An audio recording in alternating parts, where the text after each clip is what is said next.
Le président du conseil régional d'Unzi, Nguessan Kofi Lataye, et ses collaborateurs ont dressé le bilan de ces 3 premières années passées à la tête de la structure. Des écoles, des centres de santé, des logements de sages-femmes et des maîtres, des pompes hydrauliques villageoises améliorées ou à motricité humaine, des routes construites dans les villages de Kwasi-Kwasi-Kro, Bokanda et Dibokro.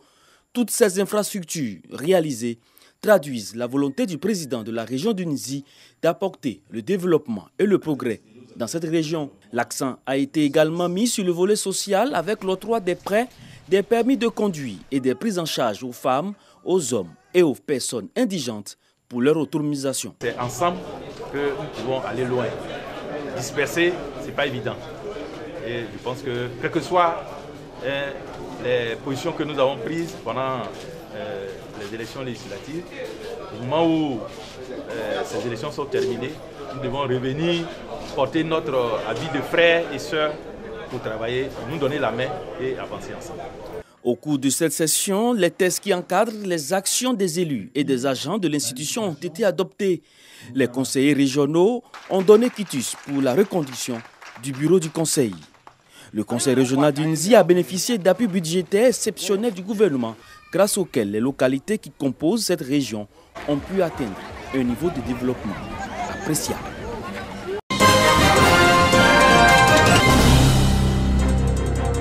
Comment éviter les doubles attributions de terrain à la base de plusieurs conflits fonciers? C'est à cette problématique que le village de Zondelegevoro, devenu aujourd'hui un quartier de Korogo, a essayé d'apporter des réponses en mettant en place des guides des attributions des terrains avec le concours du ministère de la Construction, du Logement et de l'Urbanisme. Nous avons décidé au village, avec la jeunesse, les notables, avec le chef du village, qu'on puisse approuver le plan et trouver un guide pour ne pas vendre les terrains anarchiquement. Un terrain, 3 personnes, on va se retrouver au commissariat, souvent à la justice, à cause d'un seul terrain. Que la construction, que l'État soit notre garant auprès des acquéreurs. Le décret de 2013 qui organise ce secteur pour dire désormais, seul le ministère de la Construction est chargé de pouvoir établir tous les documents afférents à la propriété foncière. Donc je pense que ça va régler un grand problème. Toute personne qui possède ou bien qui est attributaire d'un lot dans un village, c'est par ce procédé qu'il faudra passer désormais. L'exposé du directeur régional de la construction du Poro, Adélie Lassis, sur le décret de 2013 qui organise le secteur foncier, a démontré au chef des villages du Poro que le modèle d'attribution du terrain des Zondelegevoro devrait leur servir d'exemple pour éviter tout conflit foncier. Désormais, aucun document, aucun titre de propriété, aucune lettre ne sera attribuée à un demandeur de l'eau. Seule l'attestation villageoise inscrite dans les guides validés par la direction de la construction du logement ici à Korogo sera valable. C'est au vu de l'attestation villageoise que l'accomplissement des autres formalités pourront être possibles. Le projet de Zondelegevoro s'inscrit dans le cadre de la restructuration des services du domaine urbain à Korogo.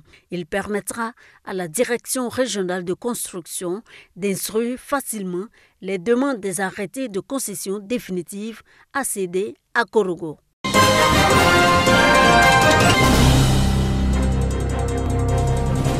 Améliorer davantage la qualité des soins et les indicateurs de la santé de la reproduction, tout en réduisant le taux de mortalité maternelle, néonatale et infantile.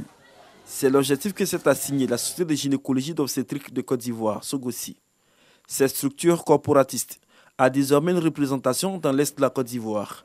Point focal de la Sogossi à Bontougou, pour le compte des régions de Bunkani, du Kontougo et de l'Indéné-Duablin.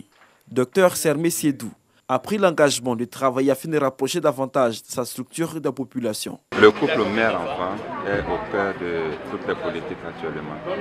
Et ce que je peux dire à mes collaborateurs et mes collaboratrices surtout, c'est de se mettre au travail et de tout faire pour ne pas que des femmes qui viennent donner la vie, vraiment laissent leur vie. Ce n'est pas normal. Donc nous devons vraiment travailler ensemble pour pouvoir arriver à réduire le taux de mortalité néonatale et infantile. Le président de la Sogossi, professeur Serge Boni, s'est réjoui de l'installation d'un point focal dans la région de l'Est de la Côte d'Ivoire. Une installation qui viendra favoriser la formation des membres et améliorer davantage la qualité des soins obstétricaux. Avec un engagement, une détermination et une conscience professionnelle plus élevée, nous allons certainement améliorer la qualité des soins et ainsi les indicateurs de la santé de la reproduction dans les régions du Gontougo-Boukani et Indénié-Tuablin. Avant cette installation, les sages-femmes membres de la Sogossi ont été instruites sur plusieurs thématiques, notamment la prise en charge des infections à voie basse et hémorragie du post-partum.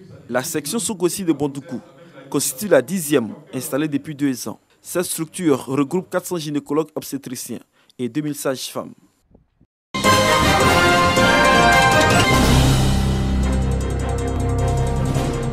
Gagnoa, artère principale du quartier Camp Fonctionnaire. Les femmes du département, toutes couches sociales et bords politiques confondus, défilent au rythme de la fanfare. D'autres dansent au son du balafon, rythme du nord du pays. Nous sommes à la célébration de la Journée internationale des droits de la femme. Ces femmes, urbaines et rurales, plaident pour un meilleur appui et davantage de sécurité afin d'accéder à l'autonomie, ce qui leur facilitera l'accès à des activités génératrices de revenus. Voilà, nous nous occupons des vivriers, on a fait champ de manioc et tout ça. Mais seulement que les moyens nous manquent. Le gouvernement n'a qu'à me donner un peu l'argent, je prends pour faire mon commerce, pour faire payer pour Akari. Ma fille va nourrir mes enfants, ma famille. Il a déposé le papier là, jusqu'à présent, n'a pas eu l'argent. Une opportunité saisie par le ministère de la Femme, de la Famille et de l'Enfant pour présenter à ces femmes qui aspirent à un mieux-être les acquis dans la région du Go et les défis à relever.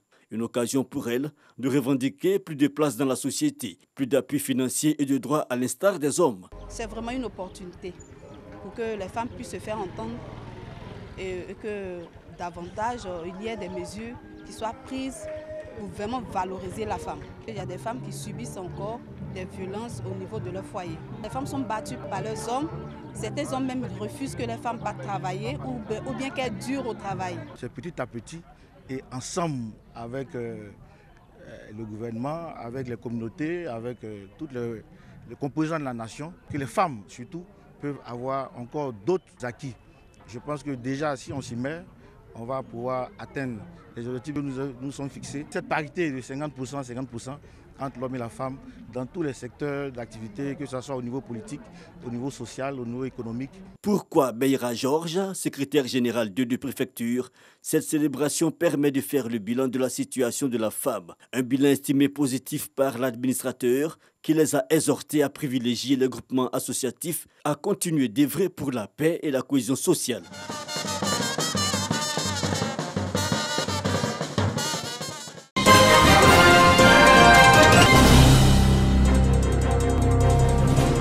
Village de Polonou à 13 km de Didiéville.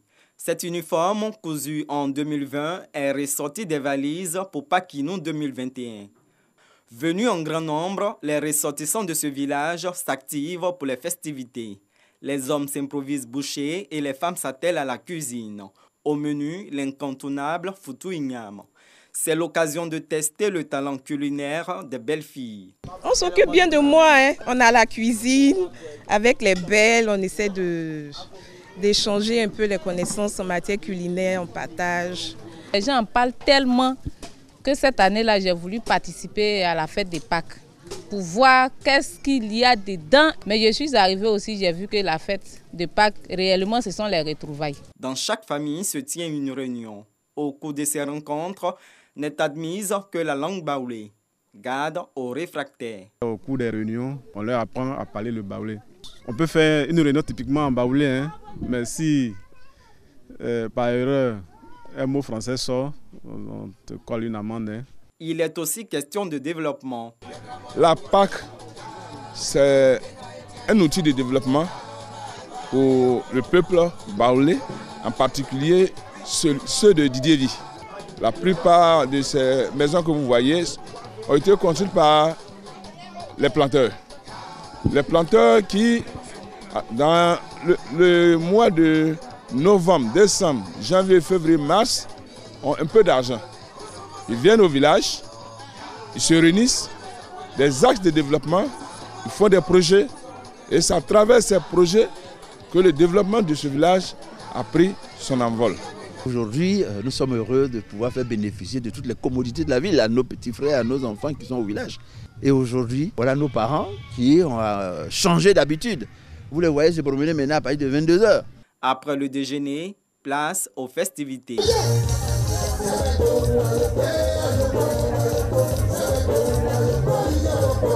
La mutuelle de développement de Polonou et l'association des femmes dynamiques du village célèbrent 2 événements heureux. L'électrification du village et l'installation d'un chef après 9 ans sans chefferie. Le préfet de Didiévi, Raymond Claude Diké, remet au nouveau chef, Nanan Polendri Kwame, son arrêté de nomination. Quand quelqu'un est porté au trône dans un village, il cherche à faire développer le village. Il cherche à faire marquer son nom dans la vie de ce village et dans le bon sens. Vivre dans l'amour, le respect et puis avancer, faire progresser le village. Autre village, même faveur. Andouka-Akro, à l'entrée de Yamoussoukro, ce gendre défie sa belle famille au concours de danse. C'est le village de mes beaux-parents. Moi-même, je suis d'un autre village, dans la sous-préfecture d'Atikouakro. J'ai déplacé mon village. Les gens que vous voyez danser là, ce sont mes parents qui sont venus de Ndebo. C'est ça la symbiose. L'année dernière, c'était une souffrance pour nous. Cette année, on a décidé de rattraper une fois, on fait un coup double. Blaise laissera sa plume sur la piste de danse, mais qu'importe, Pakinou a été célébré. Rendez-vous est pris pour l'année prochaine. Reste l'accord favorable de la Covid-19.